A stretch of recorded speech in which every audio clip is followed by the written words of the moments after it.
Welcome back to another episode of Who Should You Choose, the video series where I go through the prior videos, questions, and comments and help you with your HUT lineup decisions. Today is Team of the Season. Late last night, EA tweeted out that we will be getting Team of the Season, which was much anticipated and expected for today. So the last major event in Hockey Ultimate Team is dropping today. And if you want to see all the new cards and how the event is going to work, be sure to tune into my Twitch stream, which will be going live right after this video, all the way up until 6 p.m. When the content drops, so that we can take a look and go over everything from this event. Again, for anyone that's new to Hockey Ultimate Team this year, Team of the Season is the last major event. It will release cards. We don't know how many, and every time that one of these cards receives a higher overall. So let's say Cale Makar, for example, if he were to win a Team of the Season card every time that a new Cale Makar comes out, whether it's a milestone or a game breaker, the Team of the Season version will go up to match that overall. So they usually have free zone abilities and everything like that. So obviously one of the more anticipated ones of the season. That being said, let's get into the questions from the last video and kind of go over them and see what we've got, and then again, we'll go through all of the Team of the Season questions once the event drops. I'll have a full breakdown on that as well. So here we go. We'll start with Beyond Bless. As a Div 2 player who gets around 13 wins in champs, I feel the offensive side of gameplay this year for the most part, but defensively, the game is not good. While holding R1 and moving the right stick for pokes, your guy's stick is always crazy delayed. Hits don't connect properly, and the AI are never where you want them to be. Don't even get me started on the goalies that can't stop a beach ball. But worse than that has been how they've progressed the game. Let me elaborate. They started off the year with a very slow progression, which I actually enjoyed. I brought a good pace for the yearly cycle of the game. Then after Team of the Year, they said, "No, we're done with that," and started dropping cards that didn't correlate with the progression. Beforehand, for example, Warp Speed, which was good for casuals, but hammered the price of any card you had previously. Free APs on MSP is ridiculous, hammering home the price for chase cards. Disgusting behavior towards the loyal returning players that play from start to finish. So when it comes to the gameplay, I've mentioned this a number of times. Every year there is a meta, and this goes for all sports games. This year's meta, particularly, I'm just not into. The half skating down the boards to get the speed boost and the wrap, and now just blindly forcing passes through the middle again, which plagued NHL 24 from start to finish. Just not very fun. D to D one timers, obviously. But yeah, when it comes to checking. The major issue with that is that everyone has really high offensive awareness. So when they lose the puck, they get it right back. And that's something that's very frustrating, obviously, because you make a good check and then they just get it back, right? So I agree with you in that sense. When it comes to the progression, yeah, I think that in a vacuum, some of these events have been unbelievable. The Warp Speed event, Gallery of Greats when it came out, unbelievable events. But it really hammers some of the other. First of all, the year-long chase cards are brutal value, terrible, and that's something that they really need to figure out going forward in the next year's game. So, hi, do you think the fantasy event turned out to be less impressive than we initially expected? Most of the cards aren't really usable unless they hit 99 overall. A few people got lucky, myself included, with Ekholm, but so many cards didn't even reach 90 or a very low speed. Will you be taking the risk next year and sacrificing your collection for the fantasy event? When you look at the prior years, usually there's about 40 cards, and then it sits right around 10 to 12 cards will get to 99. I think that over the last week or two of the season, there's a strong chance that we get a bunch of 99s. Jason Zucker, for example, Kyle Palmieri, Seth Jones needs one more. There's a bunch of cards like that that are right on the cusp, and that would completely change the outlook of the event.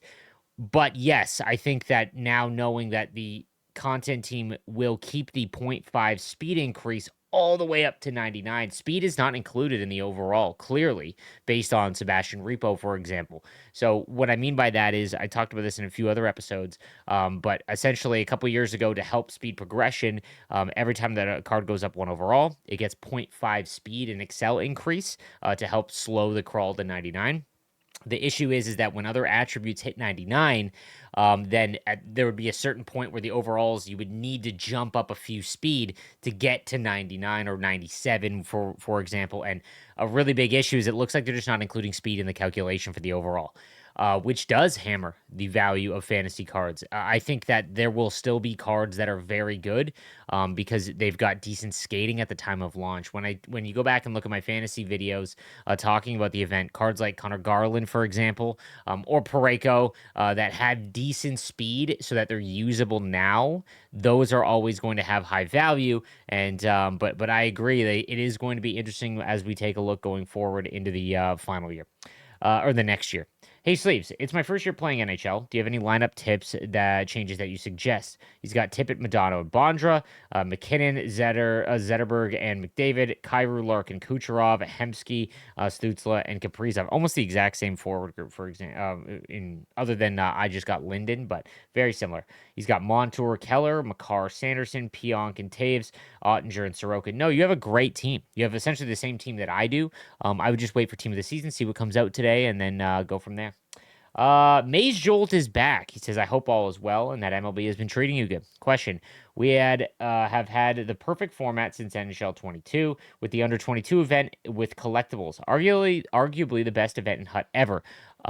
It is, in my opinion, the best HUT event ever. And every card had value. Why did EA change that for overalls and basically make cards useless unless they are like 87 overall?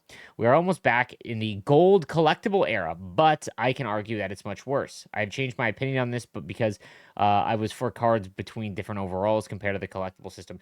Yeah, for anyone that played the gold collectible system, what happened was you needed to trade in like 30 gold cards. That was it. It didn't matter if they were 85 overall, 81 overall, 87 overall, and every card upgraded via gold collectibles. And the issue with that was that 87s ended up having the same value as 81s. And we're right back to that in a very close. It's not the same impact, but it is very close. So I agree with you there. 100% one of the biggest changes that they've made over the course of this year is getting away from collectibles. It is a very boring format, a very boring format. The issue is that I talked about this as well, that the format that they deliver content, unless it is completely overhauled, has been maximized. They've been doing it same for a decade, right? So if they're not going to overhaul how we get collectibles or how we get cards, then they need to just stick with what worked the best. And I think the collectible system did. So the reason why I think it would work is that 82s, you need 7 of them to get a collectible. 83s, you need 3 of them to get a collectible. 84s, you need 2, so on and so forth. And the reason why that is a better format is because every card you pull has an individual value, as opposed to 84s having no value, but 85s being the barrier for entry for an event, right? Like, I think that's a big miss. We are basically stuck with some MSPs that might not be on our team later to use. For example, the Halloween Char MSP, if it was Power Up Collectibles we used over Collectibles, which it was back in October, if I recall, we could have lost half the collectibles, but then we could still use said Power Up Collectibles for other X Factors MSPs. That was one of the biggest issues. Early on, we used event collectibles, and that was something they had in NHL 18. NHL 18, they used to come out with an event collectible specifically, and you'd get them in packs and stuff too. Awful. We got away from that and used one central collectible for all of the upgrades, the power up collectible, and that was the best way to do it. So I completely agree. To make a newer comparison, the Clayton Keller Sharpshooter MSP. His card is soon almost not good enough for most semi-hardcore players, unless you're a fan of that player and team, of course. So roughly we'll lose 600k in value. If it was a power-up collectible system we had like in 24, we could still use the power-up collectibles for other cards and not be locked in with an MSP, 100%. So if you lost half of the power-up collectibles, if you upgraded it via that way, then at least you'd be able to take those power-up collectibles and put them into a new card. 100%. 100%. One of the single biggest things is not being able to make old MSPs. That's purely a FOMO type system, and I get that it works business wise, but I think that it's really rough because again, players don't start at launch. If they miss the event, then they can't get those cards. And let's not get into the AP changes that are horrible. That Wheels is worth as much as Beauty's backhand. I agree with that. X Factor changes and the icon changes in Team of the Week. Changes that are total blunder from the content team. I don't know who approved it, but it was extremely bad overall change. Also, speaking of that, I know the content team doesn't speak to basically anyone anymore. Man, I miss Hawk and Shadow, the glory days. But we got 3 days of content for more quality content. How can they justify 3 days of content when it is bad as it is? Like, I could honestly make better content 5 days a week compared to the current team. So the old content team is the one that made the switch from 5 to 3 days. And I didn't really find an issue with it as long as the cards are good. And the one argument, if you look at it, is the cards are much more usable this year. Like if you were to just compare, go back to like last year or the year before, for example, you get 3 days of content or 5 days of content, let's say, and you would get like 82s or 83 overall team of the weeks in like April. Not usable. No one cares. This, at least like with team of the week, you're getting like 89s are usable to a large portion of the player base still. The hardcores, no. But there is a portion of the player base that would find those useful, and that's something that is kind of ignored. But I think that I don't know if they would ever fix it, but I think they should bring that back. You feature my comment at 1516. I agree that the content aren't an issue if they consistently release a good amount of content each time. I just wish they share the love for all teams and players a bit more. Yeah, they need to figure out a way to highlight all sorts of teams and do it in a much more regular way for sure. I think that every event should have a event card from each team. So honestly, love the Cornerstones event. Yeah, it's no warp speed, but I'm enjoying the players that come from it. I also think JS is broken in a bad way. I need a fourth line left wing to improve and right wing to improve my team. I run a Ducks Avalanche past and present hybrid. Okay, I love this team. I just been really struggling to do absolutely anything with my fourth line. I know it's the least used line, but every team I've used before, I at least see something with. Love the content, and thank you for doing this despite all the criticism of the game. So he's got Perry, Carlson, and Nelson. I don't know who you would like. You've got Sakic and Forsberg. I mean, like a Duchesne card. Maybe I can't remember what the highest rated Duchesne card is. That would be kind of quick, but you've got kind of all the main guys. I don't know who else you would go for here. It's tough, man, because you run a specific team, right? So they have to be from that exact squad. You've got Solani and Heatley. Did Heatley play for the Ducks at the end of his career? He did. My God, I can't remember that. I like the team, but yeah, man, I don't know. You'd have to wait and to see. Maybe team of the season will have something for you. I don't know. LOL, the Leafs will get knocked out in the first round. Yep, it's choke time and TO. Go Habs, go. I mean, it looks like they're going to get Ottawa, which is awesome for the fan bases, both of them. As someone from Southern Ontario, I miss the early 2000s Ottawa Toronto series. But man, if they lose to Ottawa, good lord. I dread making new cards because of the time it takes way too long. 100% agree on this. They got to remove if they're not going to overhaul the menus or whatever, they've got to get rid of the pack animations and make it something simpler or double the speed of them. Something. It's a mess. It's an absolute mess. Having 85s being the only way to make MSPs is just absolutely horrible game design. It ruins the rewards because any purple you get is basically the same thing as an 85 plus. Card values need to scale. Higher overalls need to be more valuable than lower ones. It just makes the rewards feel less rewarding because they are. But this is par with the course with this Hut team. Just make options for MSPs for each overall like it was in the past. I agree. This is what I don't understand is if they would just do that one change, it'd be such a more received. Like I would love to hear from them their reasoning behind no, we're not doing that. Like those are the conversations I would love to have just because maybe I'm missing something. Like maybe there is something in the data that is stating that people are actually enjoying this more that we don't see. Maybe they're engaging more in events. I don't know. And the time it takes to make cards in this game is idiotic. For some cards, you have to go through multiple animations, which takes forever to do it multiple times. When you get rewards, they come in packs that you have to open to go to a place, and then you have to send to another. One event collectible in a pack that you have to open. Why? Yeah, the wild card, not just giving you like a collectible and then sending it to your inbox, like brutal stuff. My only concern with Objective's Ovechkin Titan card is that I haven't been able to make one yet. I find the objectives too difficult. Also, everyone will have dumped their collection on Team of the Season, and no one will have anything left to trade. Hopefully, it's like a decent upgradable card with no time limit, so a trash player like myself can still eventually get maxed out.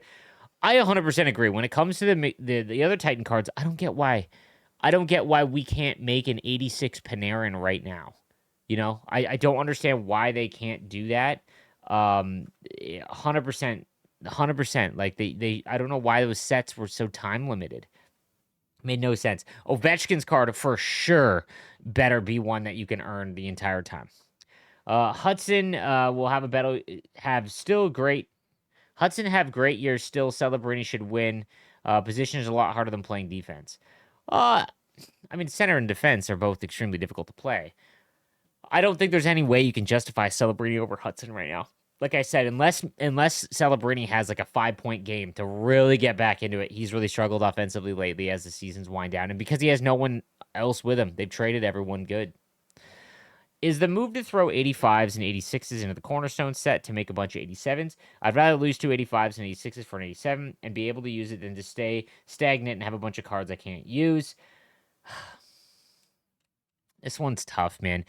I don't know how they would do the team of the season event because it is meant is like the last like event to get everyone involved, right? And it's always going to be expensive. But if they don't allow 85s or 86s in, then the issue that they're going to run into is that like newer players have no shot, right? And I don't know. I'd probably just hold on, man. I'd probably just hold on. Hey, Slaves, new player here. Needs some work. What defines a good card? What do you look at? What should so a good card depends on the position. Obviously, skating is the first one. That's why I always mention it and bring it up first when I'm looking over a card. And then it depends. On defense, you want good defensive awareness. That's the attribute that dictates how well they intercept pucks. The deking stat dictates how fast you can move the puck left and right when you're stick handling. Very important, in my opinion. Agility is very important, as is balance. So that allows you to hold on to the puck a little bit more. And then it's abilities, right? If a card has a really good ability, like Elite Edges or Gold Quick Draw to win faceoffs, things like that, that's important. That's what makes an important card. Size as well. Like if everyone has the exact same attributes, but one card is 6'4", and one card's 5'10", 6'4" card's gonna be better just because he's more of a reach, easier to knock people off the puck, things like that.